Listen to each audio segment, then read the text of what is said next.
가이사의 것은 가이사에게, 하나님의 것은 하나님에게라는 제목으로 말씀 전하겠습니다.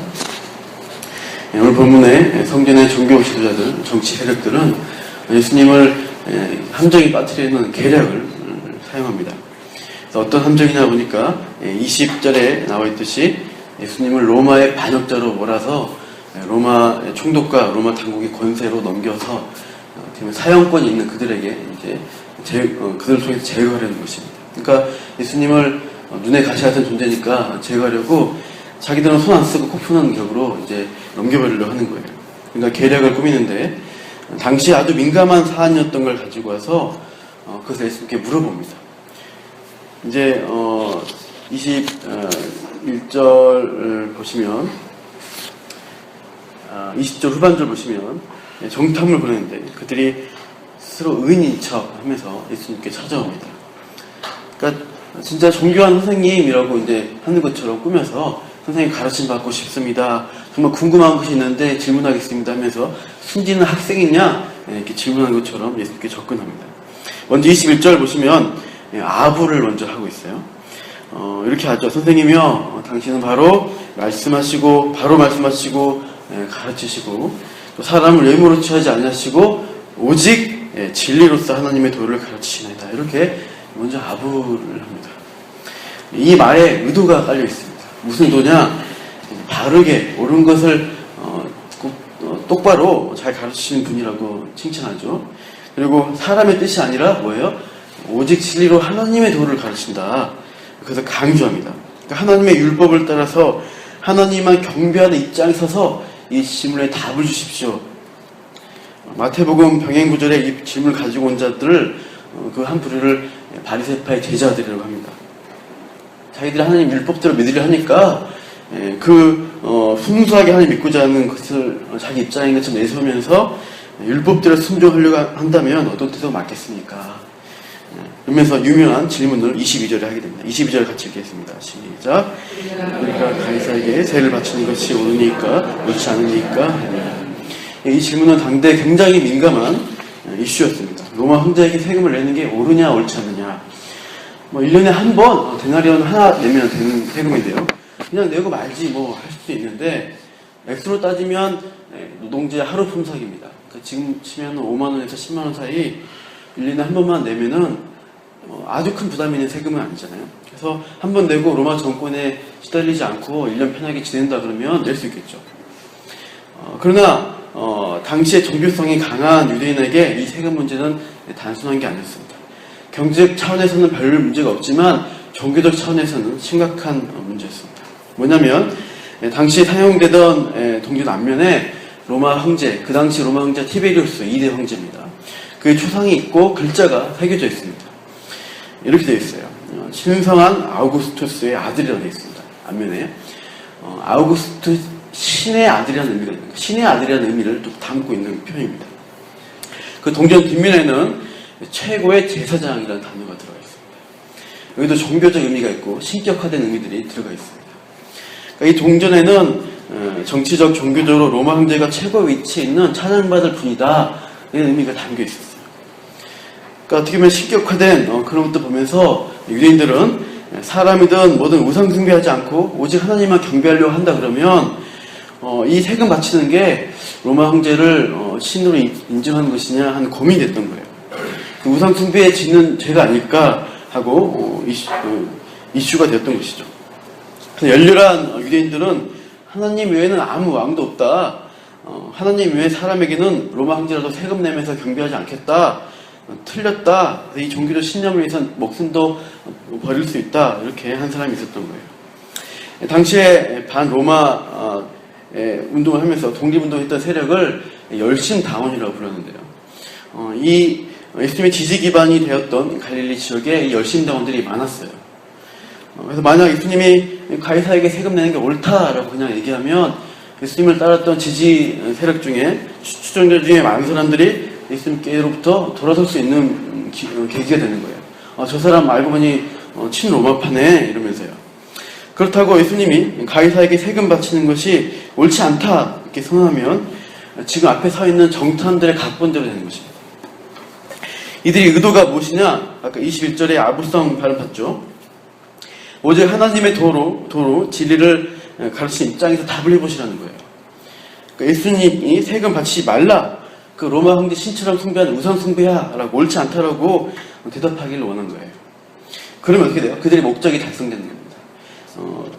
말로 책 잡아서 로마 총독과 다스림, 권세할 예수님을 묶어버리는 거예요. 그래서 예수님 처형시킬 수 있는 어떤 목적을 이룰 수가 있습니다. 그래서 예수님을 존경한 척, 친근한 척, 곤란한 질문으로 괴롭히고 있는 거예요. 그런데 예수님은 이미 그 관계를 아시고 있다고 했습니다. 사람의 마음을 아신 주님이시기 때문이죠. 예수님은 이렇게 대응하십니다. 24절 보시면 데나리온 하나를 내게 보이라고 합니다.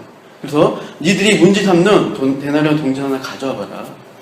니들이 대답해봐라. 이 누구의 형성과 글이 있느냐라고 그들의 정탐의 대답을 요구합니다. 그들이 네, 가이사의 것입니다 라고 대답하게 합니다. 그리고 주님은 이렇게 대답하시죠. 이어서 그런즉 가이사의 것은 가이사에게, 하나님의 것은 하나님께 바치라. 니들이 보는 대로 이 동전은 가이사의 것이다. 그러니까 가이사에게 돌려드리고, 동시에 하나님을 경배하기 원한다면 하나님의 것을 하나님께 바치면 되는 것이다. 이 두 가지 측면을 다 말씀하셔요. 예수님의 답변이 적당히 문제를 회피하기 위해서 둘러댄 양비론, 양실론 같은 것이다. 흔히 황희정승에게 찾아온 두 하녀에게 니도 옳고 다 옳다 한 대답처럼 보인다면 기회주의다, 상황 모면하는 그런 모습으로 비난할 수 있어요. 그래서 예수님이 가이사의 것은 가이사에게, 하나님의 것은 하나님께 바치라고 한 답변은 어떻게 보면 진실을 담고 있는 답입니다. 하나님 나라의 본질을 말씀하고 있는 거예요. 뭐냐면 유대인들은 편협한 생각을 가지고 있는 것입니다. 하나님 나라와 세속 나라 영역이 서로 대립된다, 상충된다라고 생각하고 있었어요. 다윗 왕국을 재건해서 그 정치적 독립된 나라, 이스라엘의 나라가 하나님 나라 이상을 실현하는 구원을 이루는 것이고, 그 구원을 이루어갈 사람이, 인물이 메시아가 된다. 정치적 메시아를 생각했죠. 로마를 이길 수 있는 강력한 왕, 메시아를 생각했는데, 이런 생각 자체가 하나님 나라라는 개념을 전락시키는 거예요. 하나님이 지역의 신, 민족의 신 개념으로 깎아버리는 것입니다. 하나님의 나라는 참 이스라엘은 정치적, 민족적 국가가 아니라는 것을 예수님이 의도하시고 있어요. 그러나 성전의 정치, 종교 지도자들은 예수님을 어떻게 봐요? 자신의 정치 권력에 도전할 수 있는 어떤 라이벌로 생각합니다. 그래서 정력을 제거해야겠다. 이렇게 제거하려면 로마의 권력에 빌붙어서 이 사람을 넘겨야겠다라고 계략을 짠 거예요. 그럼 예수님이 가져오실 하나님 나라는 뭐예요? 세상 나라에 속한 개념이 아니라는 것입니다. 세상 나라의 권세가 동등한 것도 아니고 그 아래에 있는 것도 아니에요. 하나님의 나라는 모든 인류 역사 가운데 항상 세상 나라 위에 존재해왔습니다. 그리고 또한 하나님이 작정하신 시간표에 따라서 이제 세워져 나가는 나라입니다. 장차 완성되어 나타나면 어떤 나라가 되겠습니까? 모든 성도가 왕같은 제사장으로 심판주인 예수님과 함께 나라들을 심판하고 통치하는 나라로 나타나게 되어 있어요. 이걸 모르고 로마 총독 빌라도도 예수님에 대해서 오해하면서 질문하죠. 네가 유대인의 왕이냐라고 물어봐요. 그때 예수님이 뭐라 하냐? 내 나라는 이 세상에 속한 것이 아니니라. 만일 내 나라가 세상에 속한 것이었더라면 내 종들이 싸워 나로 유대인들에게 넘겨지지 않게 하였으리라고 답을 하고 있습니다. 그러니까 이 땅에 있는 눈에 보이는 나라가 아니란 말씀입니다. 만약 세상 권력 수준의 그 나라라면 예수님의 종이 칼 들고 싸워가지고 예수님을 지켰을 거라는 거예요. 그러나 그렇게 되지 않은 것은 예수님이 가져오시는 그 나라는 영적인 차원의 나라라는 말씀을 하고 있습니다. 하나님은 모든 물질 세계 배후에서 영적인 회복을 이루는 그 하나님 나라를 만들어가고 계셔요. 교회입니다. 하나님이 열심히 오늘도 그 나라 백성들을 열심히 불러 모으고 파송하고 하나님의 일들을 이루어가는 일들을 하고 있어요. 우리가 그 백성들이죠. 때가 되면 눈에 보이지 않는 그 나라가 분명한 실체로 나타나게 됩니다.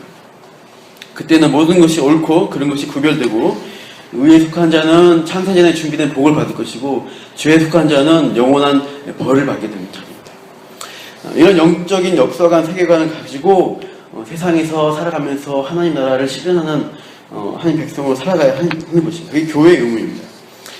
그런데 우리가 하나님 나라를, 교회를 세상 나라 수준으로 끌어내린 경우가 참 많이 있어요. 정치할 때 특히 우리가 그런 경우를 보게 됩니다. 근데 우리가 장로 대통령 세워야 된다 해서 투표할 때 이제 이분이 기독교이니까 장로님이니까 잘하겠지, 그렇게 이제 몰표를 준 적이 있었죠. 근데 그분이 기독교적인 가치관 나라를 통치했는가, 그래서 그를 통해서 교회가 살아남는가, 아닌 경우가 많습니다. 오히려 경제 논리나 개발 논리를 펴가지고 지금도 좀 폐해를 끼치고 있는 부분도 있습니다. 분명 잘하는 정책도 있지만 기독교의 대통령이라고 해서 성경적 가치관으로 했던 것이 아니에요.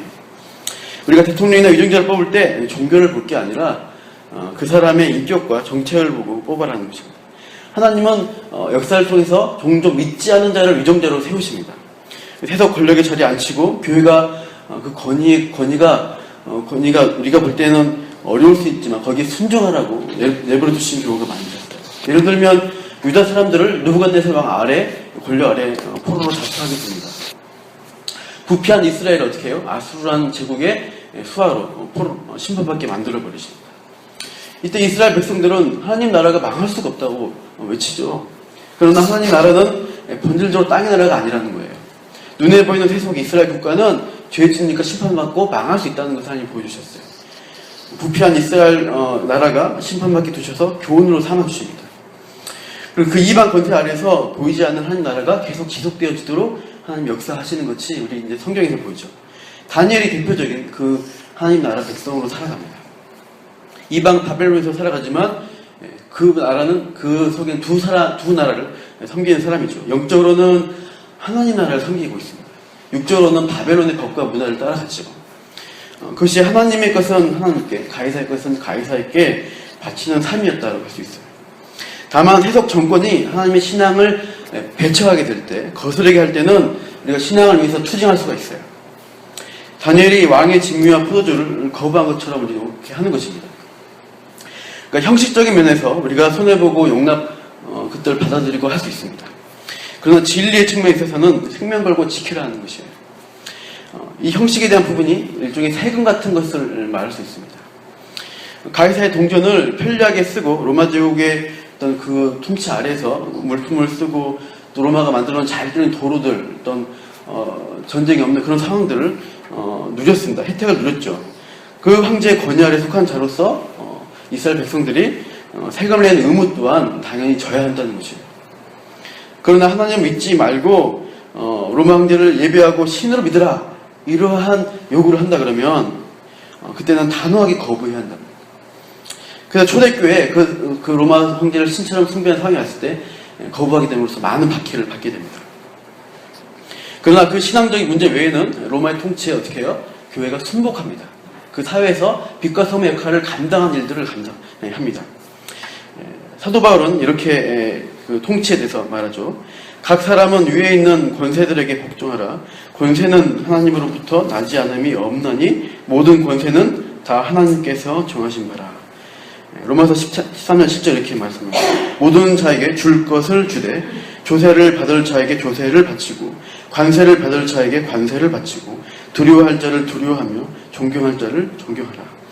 세속 권세를 인정하고 그들의 요구사항, 그들이 원하는 것들을 우리가 따르라는 것입니다. 그러면서 세상의 빛과 소금의 역할을 감당해 나가는 게 교회의 역할이고 모습이었습니다. 그래서 로마 이 박해 시기에 기독교인들이 또 신앙적 위기를 받았을 때 그들은 끝까지 생명을 걸고 빛과 소금의 역할을 감당하는데, 이것이 이제 믿지 않는 이방 총독을 통해서 지금 이제 사료로 남아있어요. 제가 소개하면 풀린이라는 지방 총독이 이제 기독교인 잡아 이제 이렇게 죽이기도 하고 신문하면서 어떤 특이한 점을 발견해서 로마 황제에게 보고서를 올리게 됩니다. 이렇게 했습니다. 내가 볼 때 그들의 신앙은 해를 끼치지 않는 미신으로 보여집니다. 그들은 새벽에도 모여서 찬송하며 그리스도께 경배합니다. 또 죄를 짓지 않고 도둑질, 간음, 사기를 행하지 않을 것이라고 맹세합니다. 이것이 그들이 행하는 잘못의 모든 것입니다. 이런 의식이 끝나면 음식을 먹기 위해 모였습니다. 그래서 이제 성찬식을 말합니다. 성찬을 나누고 사랑을 약속합니다. 그들은 그리스도를 위해 그리고 서로를 위해 기꺼이 죽기로 약속합니다. 그리고 그들은 사랑을 위해 죽는 것을 두려워하지 않는 무리들입니다. 이렇게 이방 총독이 로마 황제에게 보고합니다. 그러니까 그들이 뭐 인육을 먹는다든지 아니면 뭐 근친상간한다든지 그런 헛소문들이 헛소문이구나 사실 점점 알게 되고 로마 황제도 이제 이렇게 점점 박해의 강도를 누그러뜨리게 돼요. 그러니까 이 플리니 총독이 광신적인 면이 있지만 그리스도인들은 고귀한 삶을 살아가는 도덕적인 사람들입니다. 라고 이제 보고를 한 거예요. 그러면서 이제 기독교에 대한 인식이 점점 바뀌고 로마족 전체 기독교에 대한 어떤 영향력이 퍼져나가게 됩니다. 우리가 살아갈 때 그렇게 우리가 이 시대를 살아가야 한다는 거예요. 세속 정권 아래에서 우리가 준 것도 우리가 손해볼 것들을 순종하며 날아가는 것입니다. 세속 권력을 세우신 분도 하나님이심을 인정하면서 그 안에서 하나님 나라를 실현하며 우리가 거룩한 제자의 삶으로 오늘 하루 살아가시기를 소망합니다. 기도하겠습니다. 하나님, 주님께서 정치 권력을 등에 업고 하나님 나라를 그러한 수준으로 끌어내린 유대 종교 지도자들 앞에 예수님은 가이사의 것은 가이사에게 바치고 하나님의 것은 하나님께 바치라라고 하나님 나라의 본질에 대해서 알려주셨습니다. 하나님, 우리가 이 세속 나라 가운데 살아갈 때 하나님, 우리가 더 하나님 나라를 눈에 보이지 않는 그 나라를 드러내고 나타내는 삶을 살게 하시고 또 우리가 이 참 나라의 빛과 소금의 역할을 잘 감당하여서 아름답게 세워나가고 정말 그리스도의 그 선하심을 드러낼 수 있는 백성으로 오늘 우리를 사용하여 주시옵소서. 너를 품고 기도하며 또 이 나라의 어려움들을 우리 함께 기도하는 우리 참으로 하나님 백성으로 우리를 세워주시기 원합니다. 이 모든 말씀 예수님 이름으로 기도합니다.